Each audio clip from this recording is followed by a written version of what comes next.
There is a song that the Sangha likes to sing. It's called Come and Sit by My Side. If you're lonely or something like that. And sometimes we feel lonely, and so we go on the internet, and we feel less lonely, and we feel like the internet is filled up that empty space inside of us. Because we all have an empty place inside, and we don't like to go back to that empty place. We want to fill it up with something. And the internet is one of the things that we can fill up that empty place. We can spend a great deal of time on the internet, and it doesn't nourish us very much. It doesn't help us to find real happiness and meaning in our life. It's just a way to fill up that empty space. So in our monastic tradition, we say that when you go on the internet, you should have someone sitting alongside you, a good spiritual friend, to help you not waste time on the internet. So you just go to the site that you need to go to, and you don't need to waste any time going to getting carried away in advertisements and things that are not good for you. So I think we can change this song a little bit. Come and sit by my side.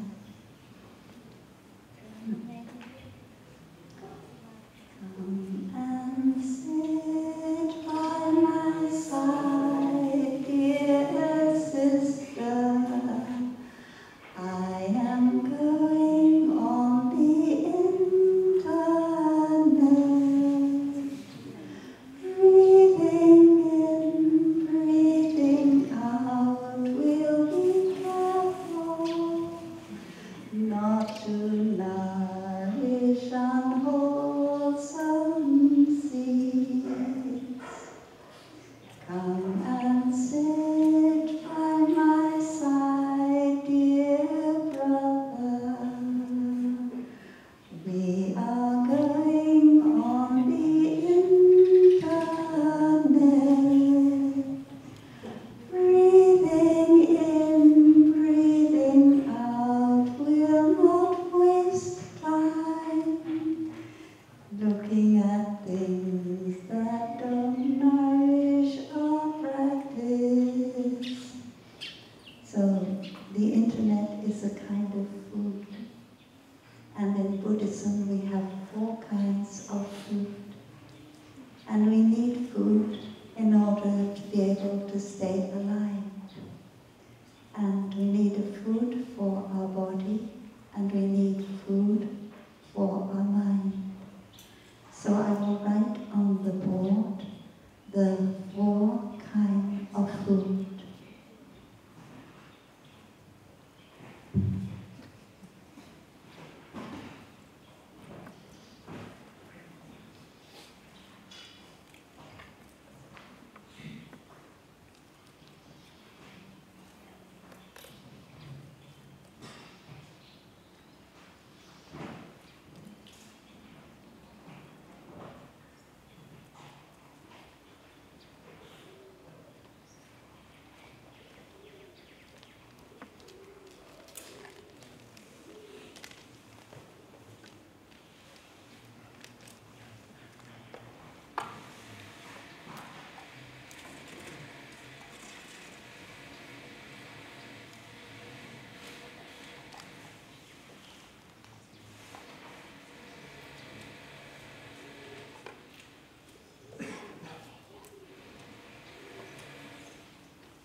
So you see that the first kind of food has to do with feeding our body, and the next three kinds of food have to do with feeding our mind.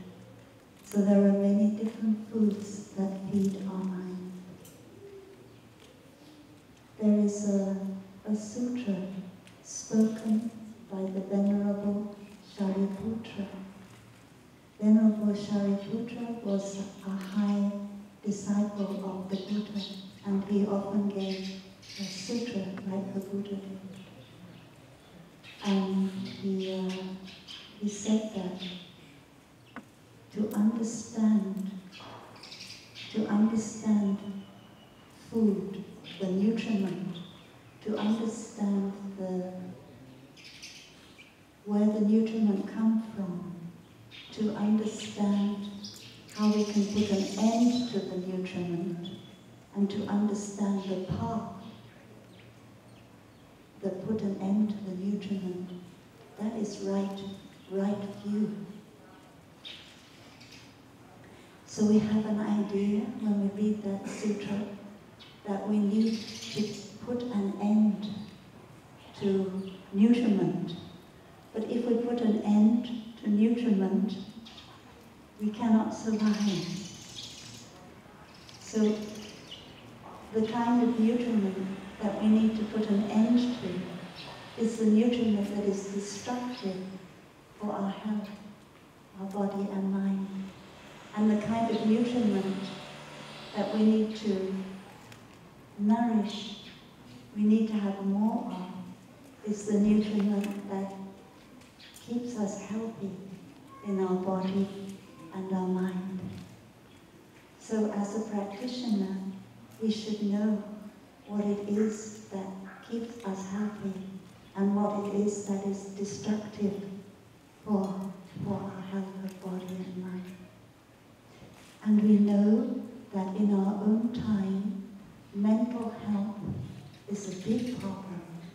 Many people are mentally sick, and every year the percentage of the population that is mentally sick is more. And once you are mentally sick, it is very difficult to cure. The number of people who have an effective cure for their mental sickness is very few.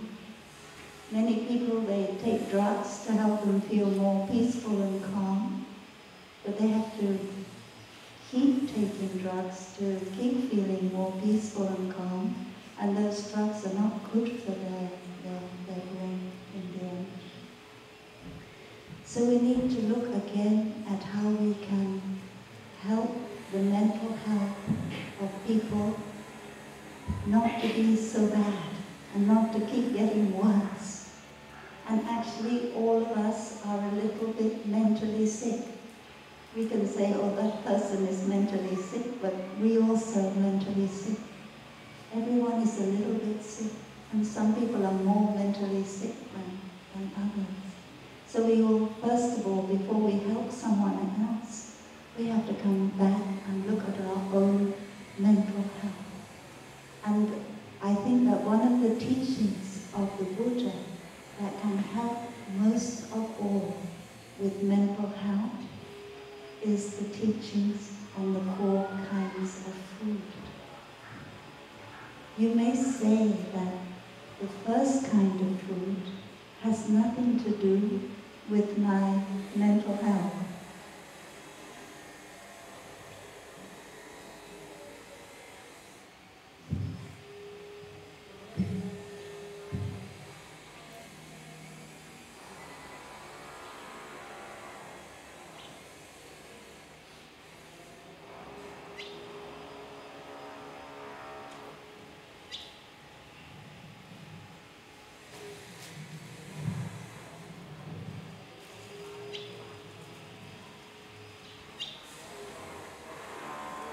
But if you look deeply, you will see that maybe it does. In our own time, we have a way of raising animals that we will eat. And or if we don't eat the animal itself, we will eat the product that comes from the animal, like the milk from the cow or the egg from the chicken. And so many of us, we eat the food that comes from the animal.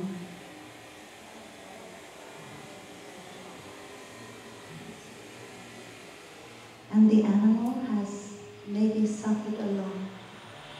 The animal has been frustrated,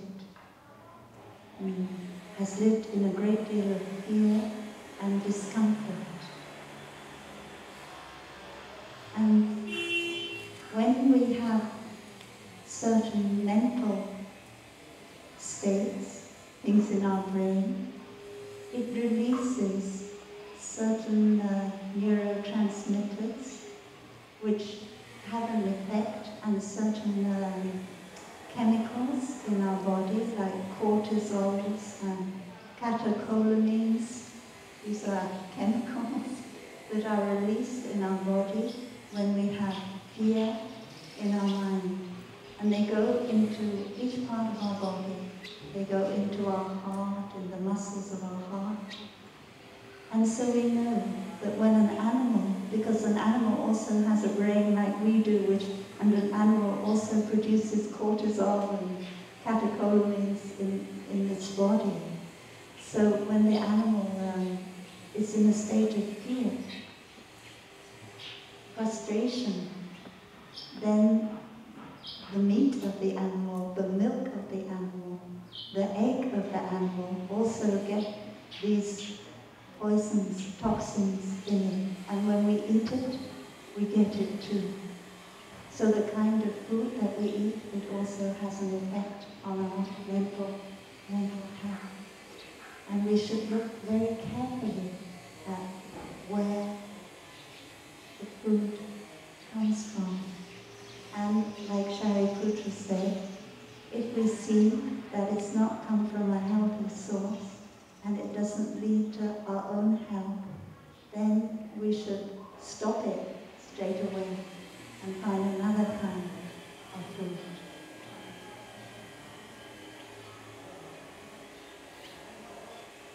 And another aspect about the first kind of food is what is our state of mind while we are eating. When we practice the 5 contemplations, we say, may I eat in such a way that I transform my unwholesome mental formations. And this means when I'm eating, I don't want to have unwholesome things going on in my mind. I want to have the most wholesome things going on, because I don't only eat the food, but I eat the thinking that I have while I'm eating the food. Say that you are eating your supper and you are watching a very violent program on the television. Then that will make it very difficult for your digestive system to digest the food. And you won't get the good things from the food, you will only get the toxic things from the food. And you'll get the violence as well. Say that while you are eating, you are having an unpleasant conversation with your partner or with your children. Then you will not get the wholesome things from the food. And your children also, they will not get the wholesome things from the food. So when we have a meal, we have to be careful about what we talk, what we say. And there are 2 kinds of talking. There are kind of talking that we can hear when we talk to each other. And there's kind of talking we can't hear. The talking that goes on in our head. We call that the NST, the non-stop radio. Okay. And if that talking that goes on in our head is negative talking, then when we eat, the good things of the food will not go into us. Only the negative things will go into us with our thinking. So we have a very nice practice for eating that helps us to nourish the wholesome mental formations in us. And that practice is called the first 4 mouthfuls. And with the first mouthful, I want to practice sending love to someone. And sending love to someone is wishing that that person can be happy, wanting that person to be happy. Because when you love someone, you want them to be happy. So when I eat the first mouthful, every time I chew, I visualize someone who I need, who I know needs happiness today, and I send them a smile and happiness. And that is nourishing for me, and it helps the food as I chew it. The food will go into my body with a lot of love for that person. And the second mouthful I take, I will practice karuna. I will practice compassion. And compassion means I understand the suffering of the other person, and I know how to help that person suffer less. So with the second mouthful, I will practice understanding that person and knowing how I'm going to help them to suffer less. And I send them a smile too. And the third immeasurable mind, the third mouthful I take, I practice joy. And joy means joy for myself. I have to feel that I have enough happiness as I eat. I'm very happy that I have enough food. I'm very happy I have a warm place to sit and eat my food. I'm very happy to be alive. And if I can't feel happy myself, then I have to look around and see, is there anyone else around me who looks happy? And then I see someone who looks happy, and I say, okay, I borrow your happiness. And when I eat the third mouthful, I feel happy. And the last of the 4 first mouthfuls is called the practice of inclusiveness. And inclusiveness means that I can love everyone. Someone doesn't have to be kind, nice to me, for me to be able to love them. Someone who is difficult to love, I can love that person too. And when I can love everyone like that, those who are easy to love and those who are difficult to love, my heart becomes very wide, very open, and I feel a lot of nourishment. So thinking like this, I'm not only nourished by the food that I'm eating, but I'm also nourished by my thinking.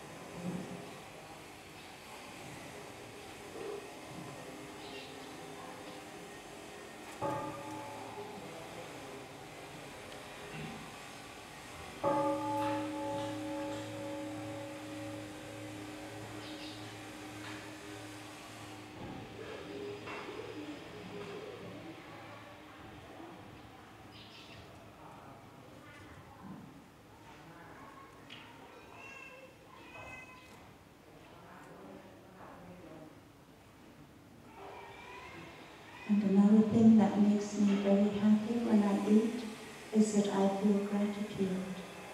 I know that every day a sister cooks for me, and whenever I eat, I see the sister chop the vegetable, wash the vegetable, fry the vegetable, and I feel very grateful. And I feel very grateful to the earth and the sky that they have helped this vegetable to grow. Whenever I feel grateful, I feel happy.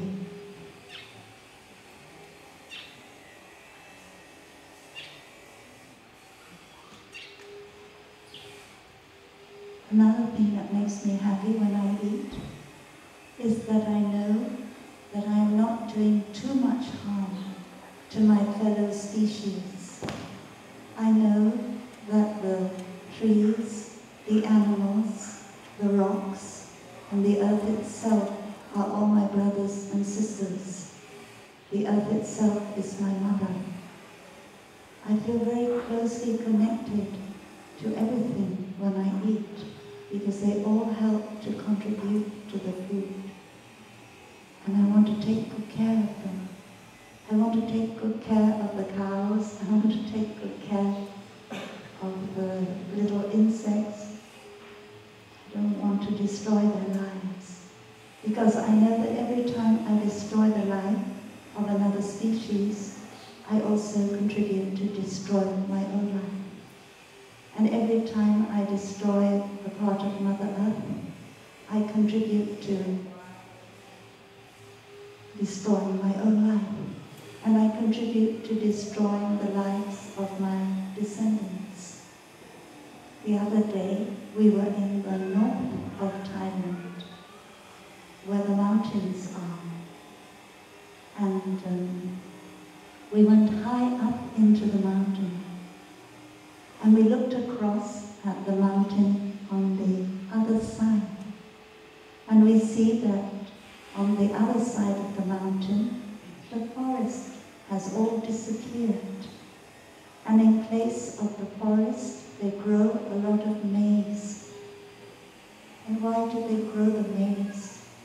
They grow the maize to give it to the cow, to the pig, to the hen, to eat. And then we eat the cow and the pig and the hen. And gradually the forest on the mountain is being destroyed. And this means that the earth from the mountain, when it rains, will go down into the valley and it will cause a danger to life. So we have to ask ourselves, whenever we eat a piece of meat, what am I eating?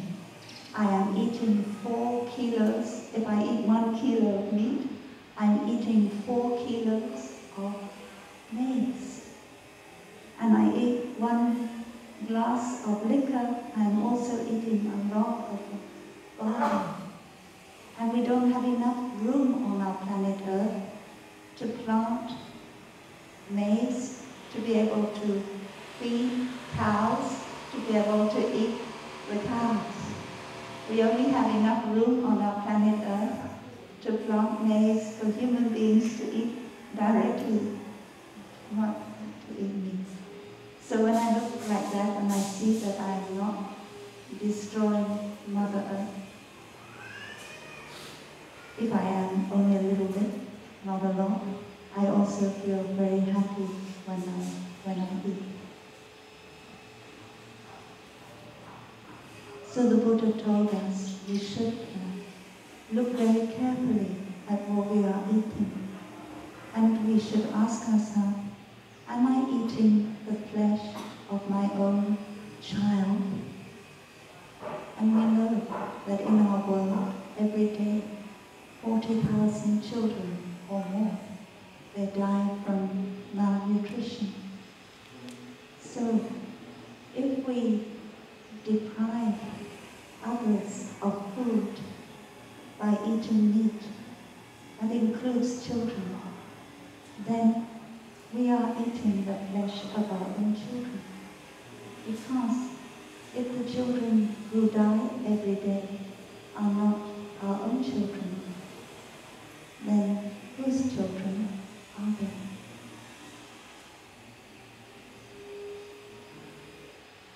Of course, none of us is perfect. When I eat my vegetables, I know that some little lives have been destroyed. So I always remain grateful, and I try not to eat food that I do not need to eat. Sometimes said before, that we have emptiness inside of us. And we fill up that emptiness with the internet. But we can also fill up that emptiness by eating something. We're not really hungry, but we feel empty inside. And so we go to the refrigerator and we take out something to eat to feel less empty in our mind. So that is not necessary to eat. So even though it's very good biological food, organic food, and we eat it just to fill up the emptiness inside of us, it's not a good idea, it's not helpful.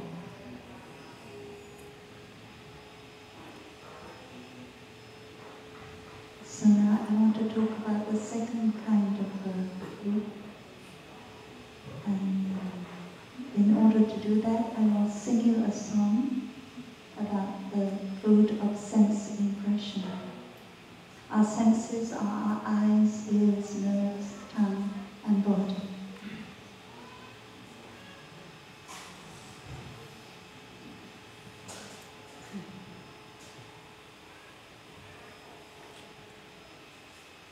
The eyes are a deep, deep ocean with whirlpools and violent winds and currents beneath the surface and sea monsters deep within. My boat sails in mindfulness. I vow to hold the tiller of me, so I do not drown in the ocean of form. Using my conscious brain, I guard my eyes for your protection and for mine. So today continues to be a beautiful day, and tomorrow is still have each other. So this is a song Mắt là đại dương sông với những đợt sông bị khói. So we can see that our eyes, we feel very grateful for our eyes. To be able to see is a wonderful gift. If we couldn't see, there would be one thing we would want more than anything, and that would be able to see all the colors and forms that make up a beautiful paradise for us on earth. So our eyes are a beautiful thing, but our eyes are just a door to let in the light, and then the light, it has to touch the retina, and then the retina will send the information of the wavelength of the light to the brain, different part of the brain, and the brain will make colors for us to see. Did you know that the color blue, it doesn't have any effect on the retina. The retina can't accept the color blue or the wavelength that make the color blue. The color blue that we see, it comes from a wavelength, it's very short and degrade very quickly, so the retina can't accept it. So when we look at other colors like red and green, we see colors, then our retina, it accepts those colors, it fires, send the message to the brain.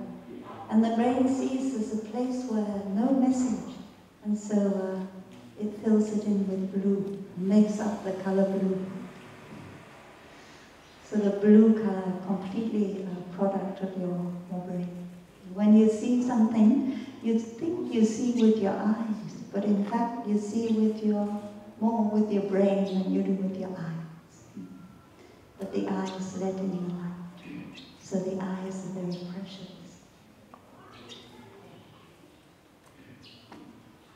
We say that the eyes are a deep ocean. And that ocean, it has wonderful things in it.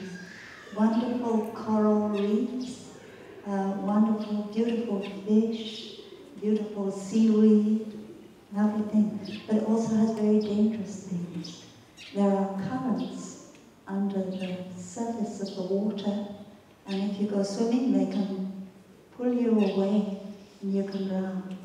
There are large waves, there are whirlpools, and there are sharks that can eat you. So we have to be very careful. We have to use our conscious breath to guard our eyes so that we don't allow things to come into our mind which will destroy our mind. Things like the internet, things like the television. I'm very grateful to the internet. I've learned a lot from it, and it's helped me a great deal. In Germany, I use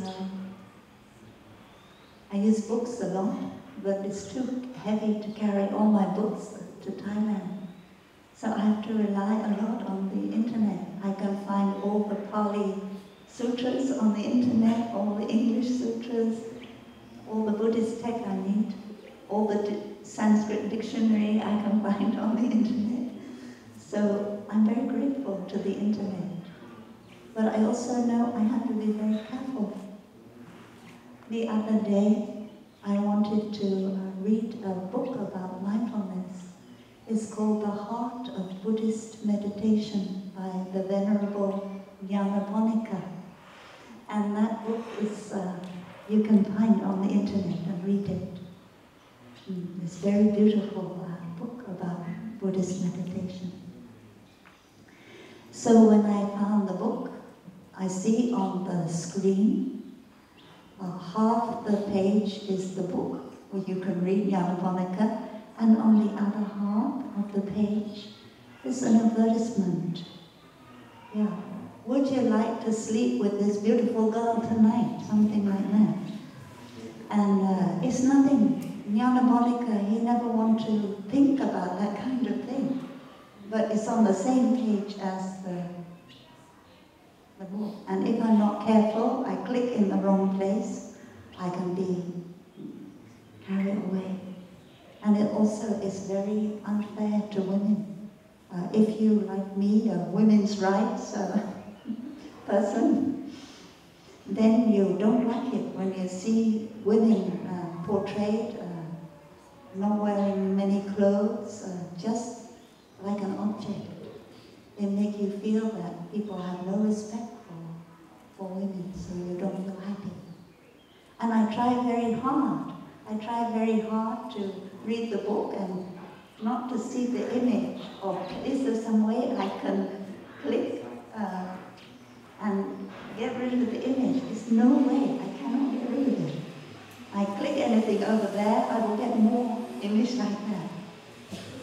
So that is why internet is a deep ocean, and there's many sharks and things in there, and so many young people. They waste their time, they waste their life going on the internet. And the thing they want to look at most of all, according to statistics, if they're young men, they want to look at pictures of women.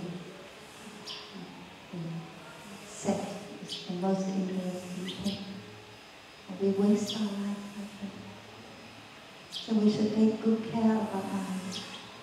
Our boat, we should hold the tiller firmly and make sure it goes in the right direction. And if it starts to go off course a bit, we should put it back on course. This is cybernetics. You should learn cybernetics in your own life.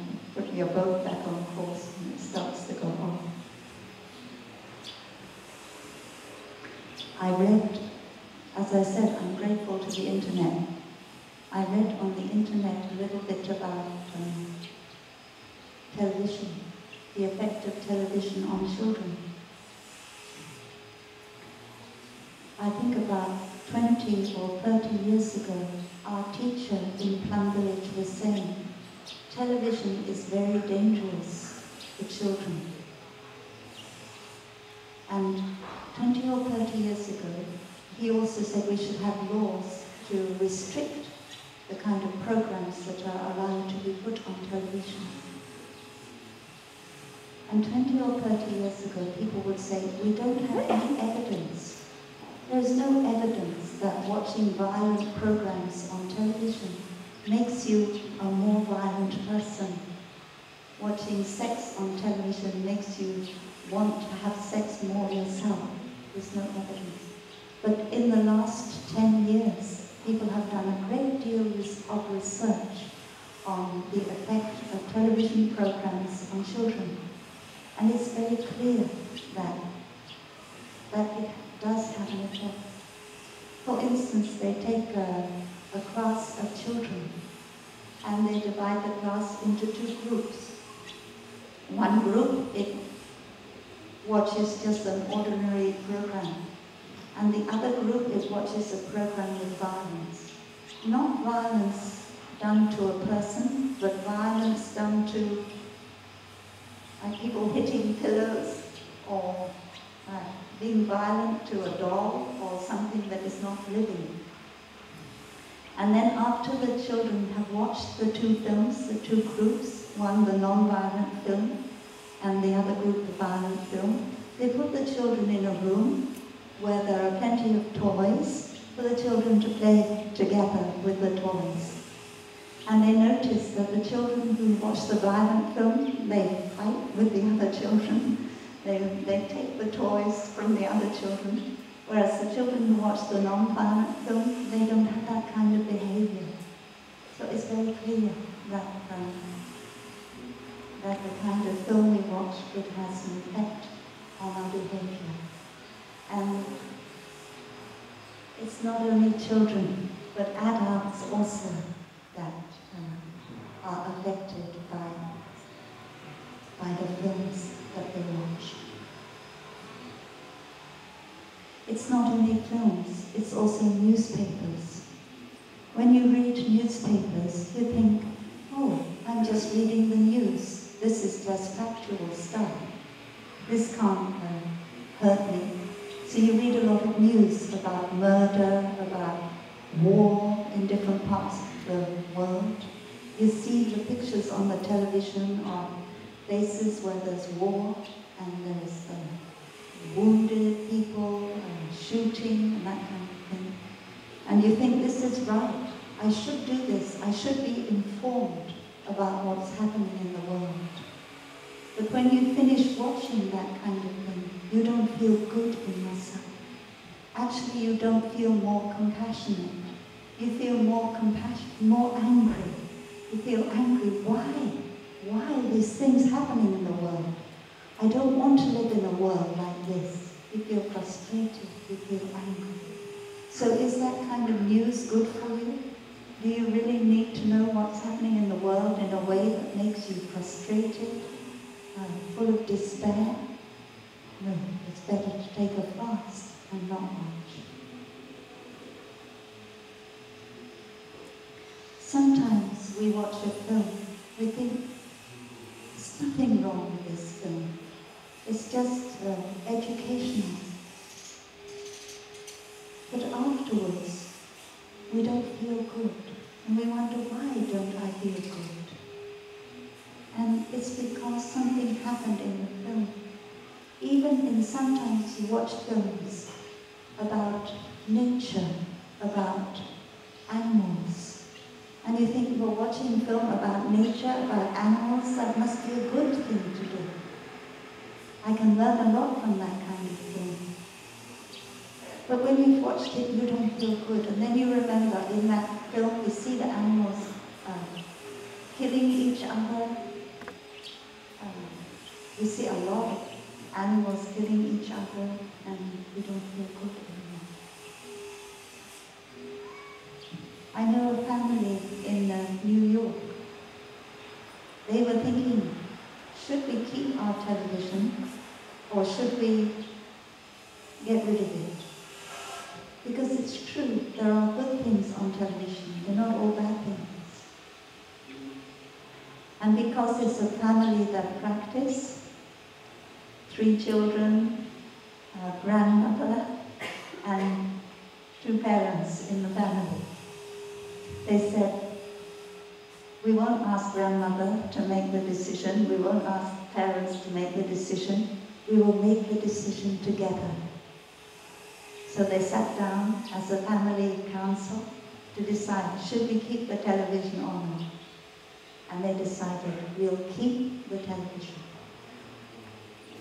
But with one condition. We keep the television, but we only watch television occasionally. We only watch maximum 4 hours television a week. You know how many, on average, how many hours television the children watch? 23 hours a week. There's more than 3 hours a day. And a lot of it is violence and sex. It's not good television. So they decide only 4 hours. And we will decide at the beginning of the week what we are going to watch on television. And we will decide together. It's not always easy for the parents and the children to agree what they are going to watch together. So the children have different ideas than the parents. So sometimes the parents have to be a little bit flexible. They think it's not a very good program, but nevertheless, we will allow the children to watch it. But the one thing is that after the program, the family will sit down together and they have a kind of sharing together. And everyone will say, how did I feel? How do I feel after watching that program? Do I feel more loving, more understanding, more compassionate? Do I feel tired? Do I feel despair? Do I have a lot of violent images going around in my head? And the children learn to recognize how they feel. And this helps them to choose better what kind of thing they watch.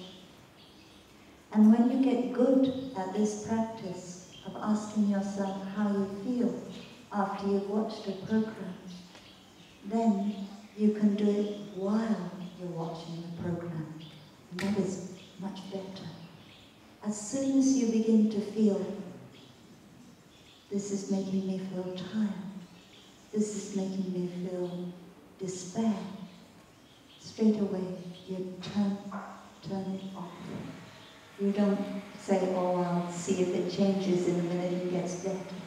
You turn it off straight away. And it can be any kind of film. There are some kinds of film you only need to look at the title and you know it's not a good film.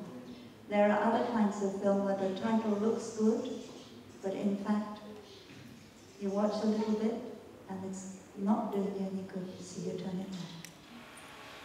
And whenever I read a newspaper, I just read a little bit.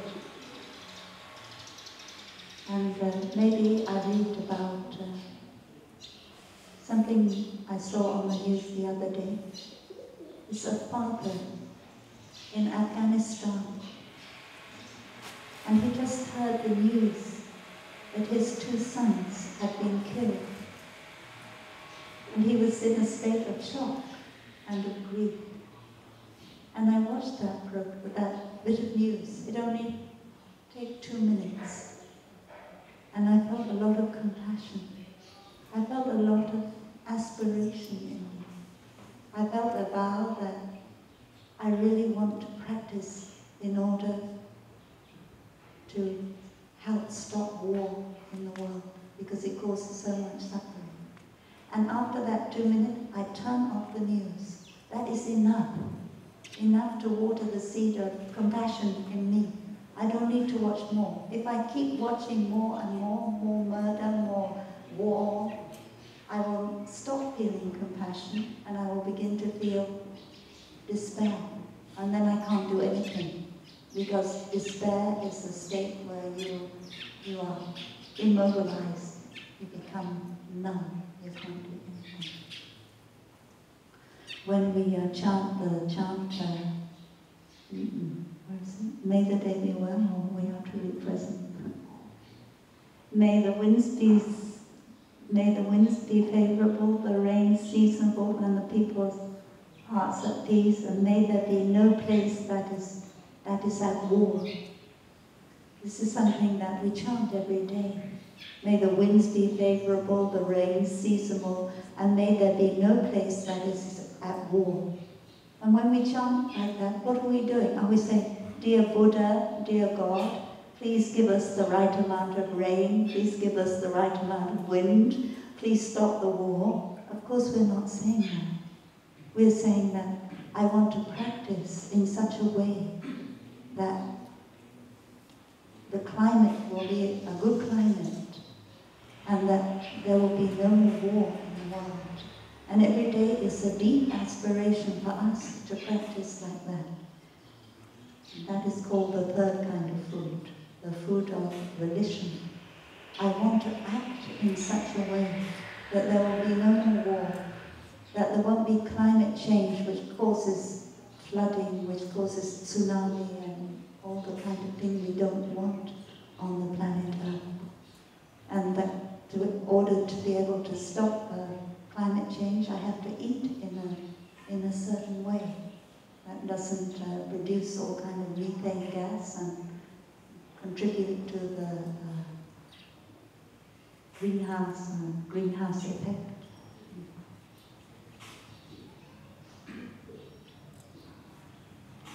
Now we have talked about the kind of thing we shouldn't look at, but we also have to talk about the kind of thing we should look at. I think when you are here, there are so many beautiful things that can nourish you when you look at them.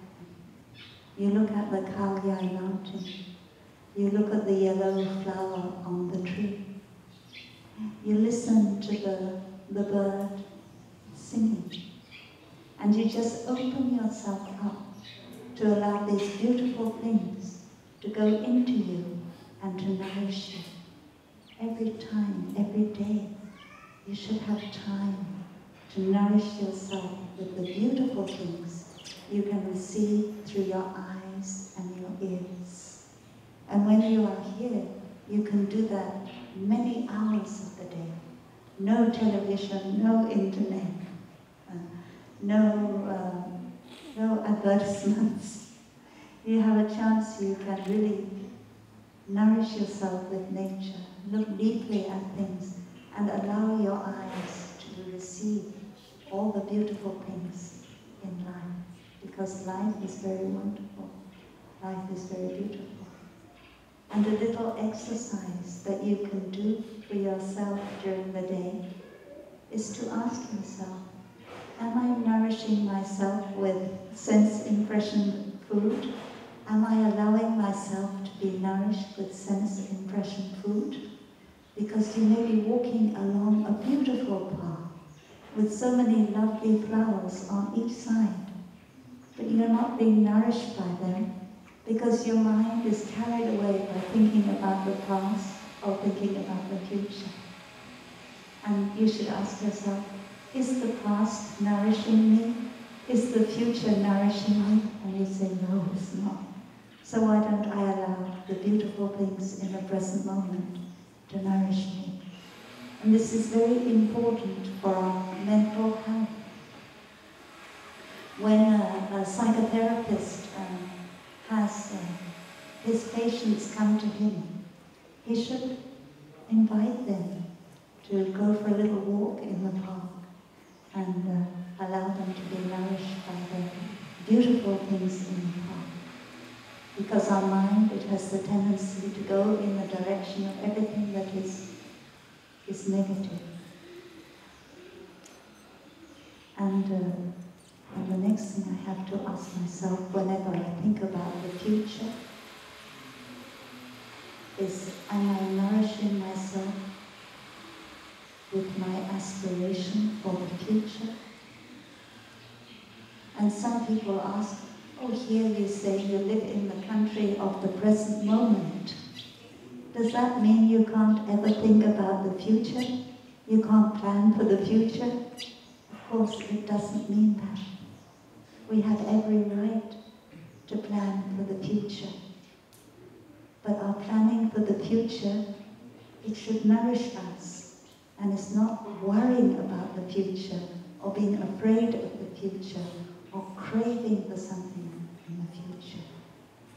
And every day we can put aside a certain amount of time in order to plan the future. And we want to plan with our deepest aspiration. What do I really want? What do I really want to do with my life?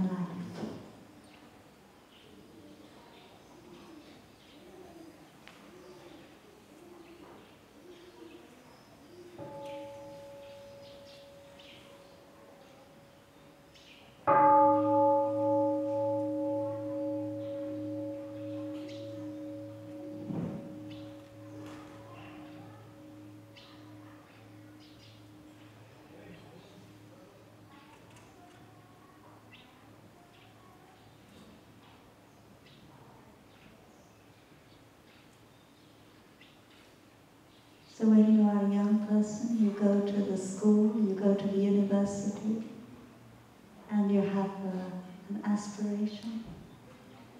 I want to get a good degree so that I can become a doctor, so that I can help people. So you work very hard to get a good degree. You become a doctor, and then you realize that you have to spend so many hours every day in a hospital, and you begin to be very tired. And before you wanted to be compassionate to everyone who came, you had to take care of. So you wanted to have time to be compassionate to everyone. But now there are so many people to take care of. You are so tired because you so little sleep, and you don't have time to be compassionate in the way that you dreamt. And maybe after a while you feel that you can't really help in the way that you wanted to help you, because you don't feel the compassion. And so that your aspiration is no longer there.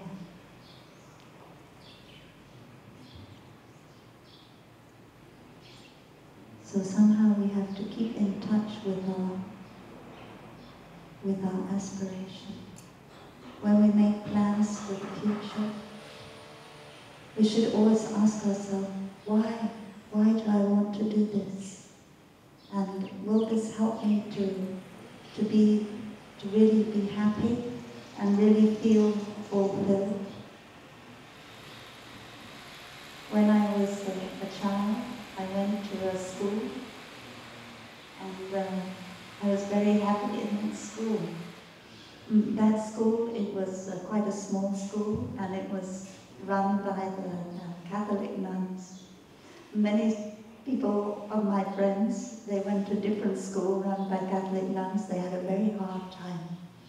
And after that, they didn't like nuns anymore, because the nuns were very, very difficult for them. But in my school, the nuns were so nice. And we lived like a family. Everybody helped with the washing up, helped with the cooking, and I was very happy there. And then one day my parents said, "Oh, that school you're not learning very much. You won't pass your exams if you stay at that school." It's true, at that school we were very happy.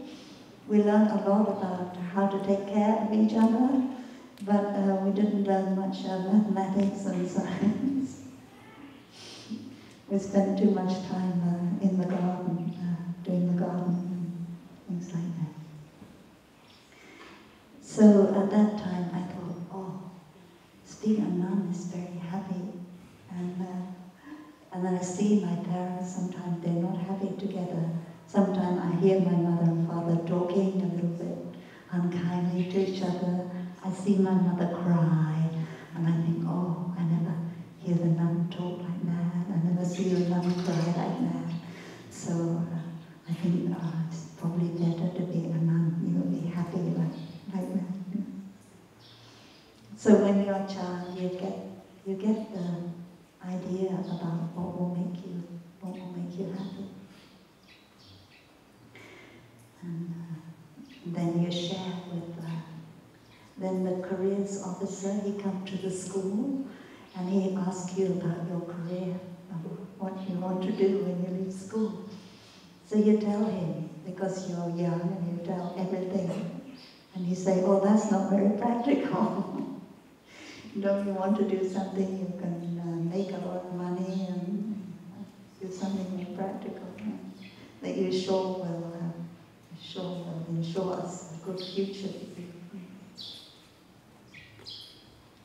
So sometimes we have a deep aspiration when we have an aspiration of something when we are young. And the adults, they tell us it's not a good idea, it's not very practical. Or you may want to say, I want to be a violinist. And your parents say, oh, don't be a violinist. Only the best violinists, they get to the top. You never get to the top. So it's better to do something you can be sure of a good salary. They tell you things like that. So you forget about your aspiration. You try and do what your parents tell you. And so after that I said, okay, I want to become a nun. So I said, I'll become a teacher, because I thought, oh, if I become a teacher, I can help a lot of children. So I became a teacher, and then in the school, you spend a lot of time. You have to have a lot of books. The children do exercise. You have to mark the exercise. You have to say, it's A or B or C, and give a mark. And then the examinations, they come every year. You have the examinations, and the public examinations, and then the head teacher say, how many of your pupils have passed the exam this year? How many have very high grade? How many? And always pressure on you to make sure your students, they all pass the exam and have a high grade. So you have to teach all kinds of things you're not interested in, the student maybe not interested in, but you have to learn to pass the exam, and you think, oh, I wish I could teach something different, but you can't. So after a while, I thought, oh, it's enough teaching. And I met a nun, a Buddhist nun, and she said, why don't you come and stay in my monastery in India? So I thought, oh, that's a good idea. So I left everything, all the teaching, and went and lived in India. And I never even asked permission of my parents all year. So I spent very happy time living in a monastery in India. Sometimes I look out here, it's a little bit like that, the same scenery, it's very beautiful. And then one day I come back from India, and I asked my mother, did I ever make you supper? I learned from the monk that it's good to ask your parents if you ever make them supper, and then try to do something they won't supper. And then my mother said, yes, you made me suffer so much. And she started to cry. She said, you left a very good job, head of the department. You left a very good job. You went and you lived in a place where no doctor, no electricity, no water, very dangerous. We never hear from you. We never know if you're well or not. We worry so much. We suffer so much because of you. So then I thought, oh, I better go back to being a teacher again. So then I go back and being a teacher again. But it's difficult when you stop being a teacher and then you have to find another job. They ask you, why you left your last job? And then I said, because I want to go to India. And they said, how can we rely on you? You leave a job like that, it's not very reliable. So it's very difficult to find a job. And in the end, I have to take a job in the most difficult school, where the children come from very poor family, and where the rate of unemployment is very high. So the children know that even if they pass their exams, they will never get a job, because they don't have the right family background, and the area is too poor for them to get a good job. So they're not interested in studying anything at all, even for the exam. In the other school, at least the children want to pass the exam, so they study, even if it's not interesting. And sometimes the children are very badly behaved. They hit each other, they even hit the teacher sometimes. And it's very difficult. So I don't feel happy doing, even though my parents feel happy that I have a job right now, I don't feel happy. My deep aspiration, I really want to be a nun. So in the end I go to Plum village. So the parents, they're more happy about that. They're more happy because they think, oh, France is a nice country, they have doctor, they have electricity, and it's very near. We can come and visit when we want to come and visit. So they say, good, better you go to France than go to India. So they accept to go to France. And they even come and visit Plum village.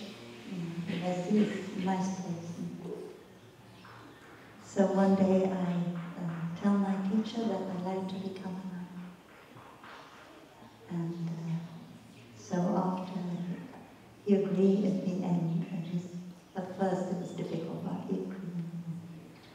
He said, okay, now you're in India, you can become a nun in India. So I said, what about my parents?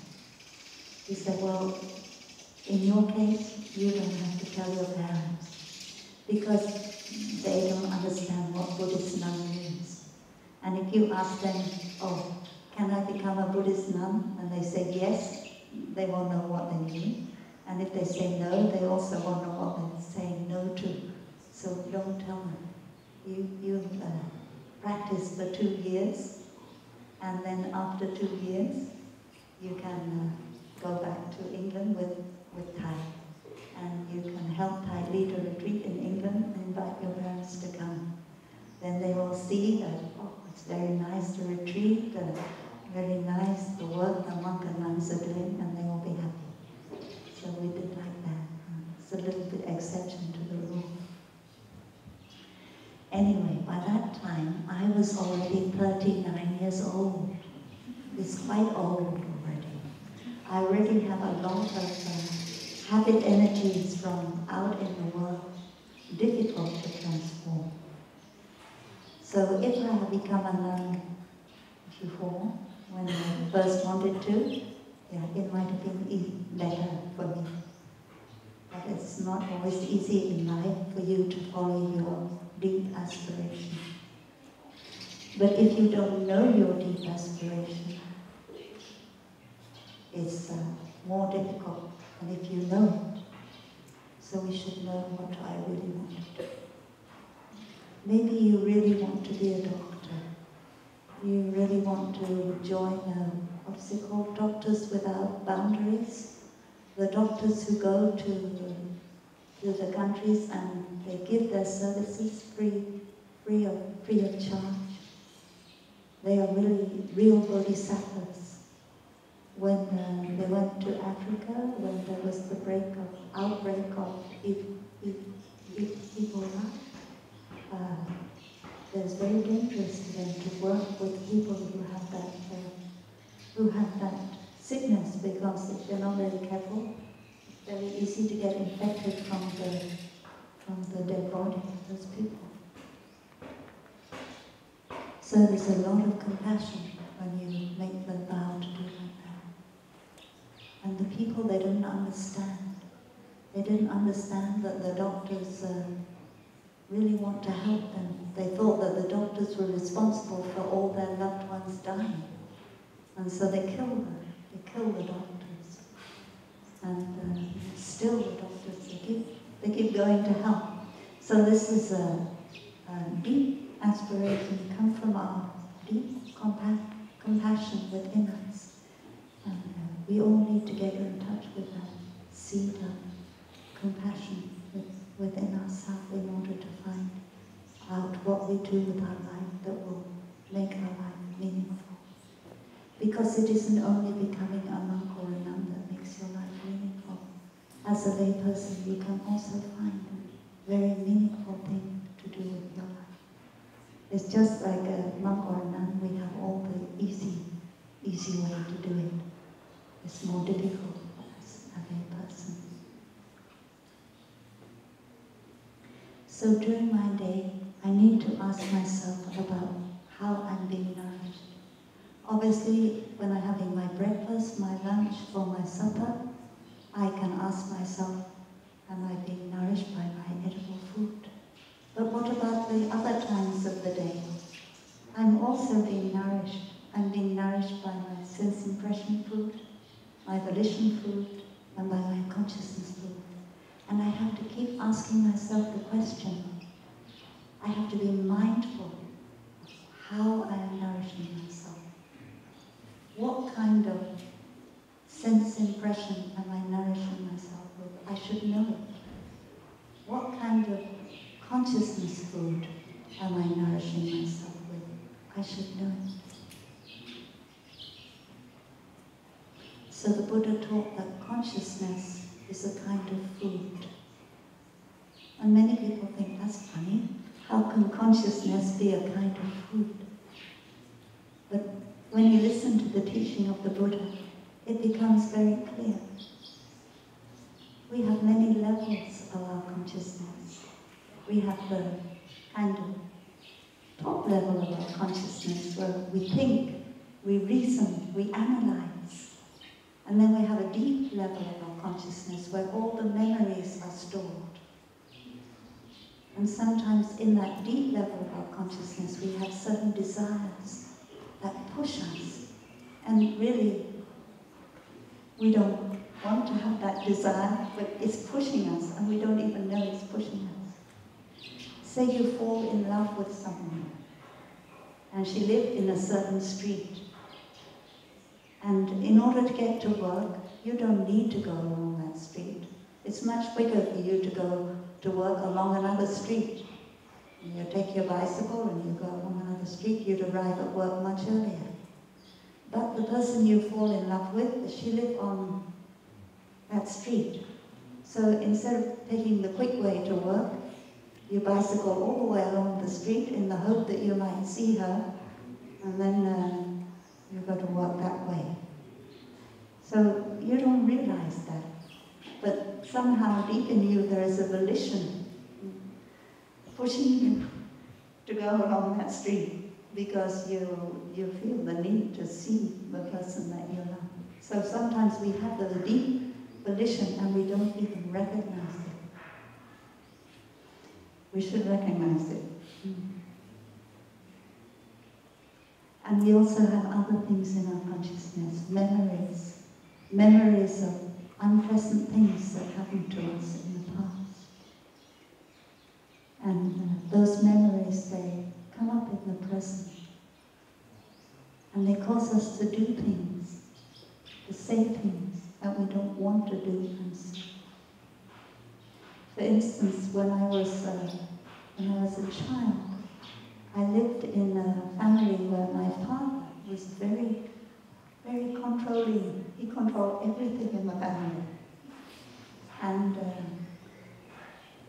sometimes he would, I would have to go when I first went to the university, I was very nervous. I had to leave home for the first time, and I had to go on the train. And I knew that I had to be at the university at a certain time. It's a long way away. I had to go all the way to London. It's only the second time I'd ever been to London. And I knew that the train had left at 3 o'clock. And so my father said that he would drive me to the station. And I said, oh, please, can we leave in plenty of time so that I have time to get on the train in order to get to the university, because we live a very long way from the university in the country, and there's only very few trains that go there. So my father said, oh, we don't need to leave early like that, only take 20 minutes to get to the station. And I was very nervous. I said, oh, please, can we leave earlier? And he said, no, 15 minutes also okay. So then we come to the car, get in the car, and we see that the car has a puncture. That is, one of the wheels and the tire is flat. So we have to change the tire. And of course, when we come to the station, the train has already gone. So I feel that somehow Father is always in control, and many things like that in my childhood happened. And so later on, when I'm grown up, I feel there's somebody in control of what time I get to the station or something. It waters that thing in my memory, it comes up into my mind consciousness, and it doesn't even go into my cortex where I can analyze. It goes straight into the limbic area of my brain, because the brain has the capacity to do that with memories. They don't have to be analyzed. They can go into a place where you have a very fast reaction of fear or of anger. And so we have to recognize this is food coming up from consciousness. And Buddha said that consciousness food is like a little knife, a very sharp little knife, a very sharp knife. And it can stab you many times every day. So the memories that we have in our consciousness, they can be like a knife. And they come up into our mind consciousness, and they hurt us. And if we're not careful, we can be stabbed as many as 300 times a day. We would talk like that. So when we are in our daily life, we have to be very careful of our consciousness food. It's very good if during your daily life you're walking along and suddenly, for some reason or other, a memory of some unpleasant thing in the past comes up. And when that comes up, you feel suffering, you feel pain, and you don't enjoy life at that moment. You have to remind yourself, this is just consciousness food. Now I need to get in touch with some sense impression food, or some volition food that will nourish me better than this consciousness food is doing. Consciousness food is a very important part of mental health. We have to learn how to look after it. And in our daily life, we learn to look after the little things that we can easily analyze. And of course, we have to understand why. Why, when somebody takes me to the airport late, why do I get so upset? And then you remember, yes, because I already have that little knife in my consciousness which was put there when I was a child, when I was growing up. And now it come up and it stabbed me me again. And when it stabbed me like that, I don't feel happy, and I'm not kind to the people around me. So I must understand that is how my mind is working, and when I understand, then I can take care of it. The Buddha said something very wonderful in the Anguttara Nikaya. Anguttara Nikaya is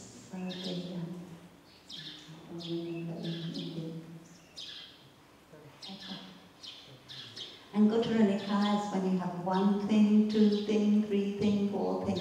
And the Buddha said in the first chapter, monks, there is 1 thing that when it is cultivated, it can become very plastic, very malleable.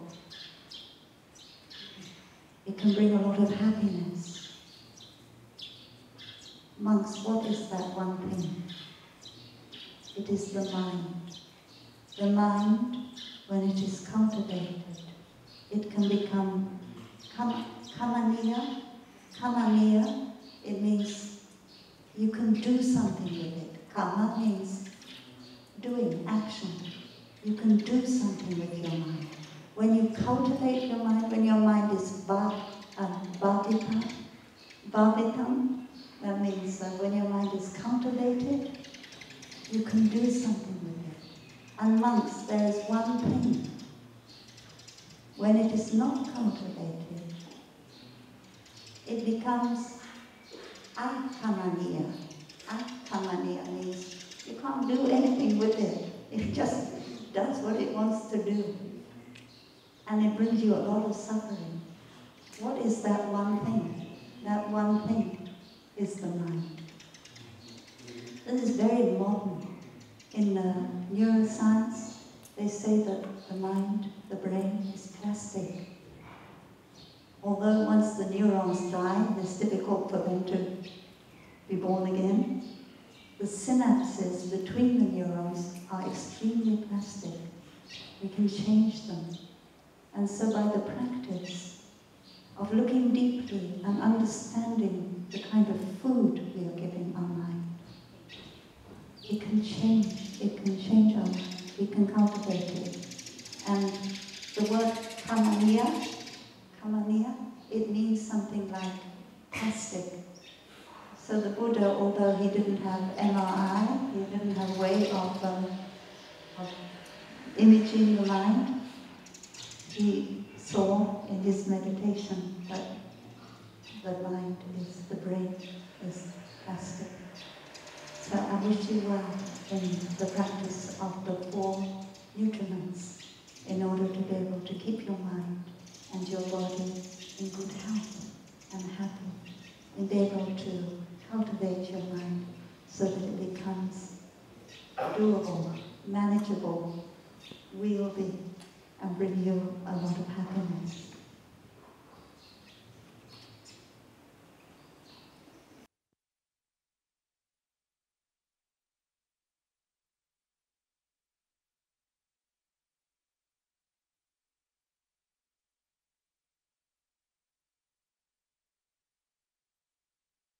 Để con đọc trước.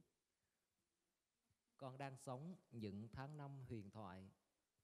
Con đang thở những hơi thở truyền kỳ. Con đang bước những bước chân kỳ diệu. Hạnh phúc cười trên nẻo đường con đi.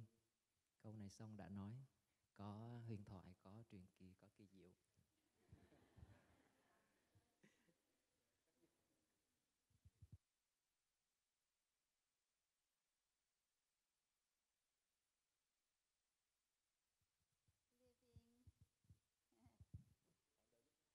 I am living my days and months like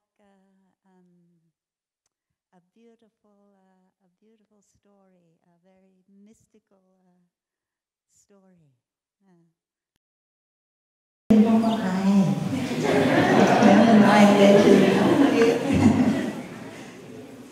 So usually when we translate Queen Pai as a legend, living legend. I am breathing even more difficult. I am breathing breath that will be recorded in memory, and I am taking steps, or they reveal all the wonders of life, and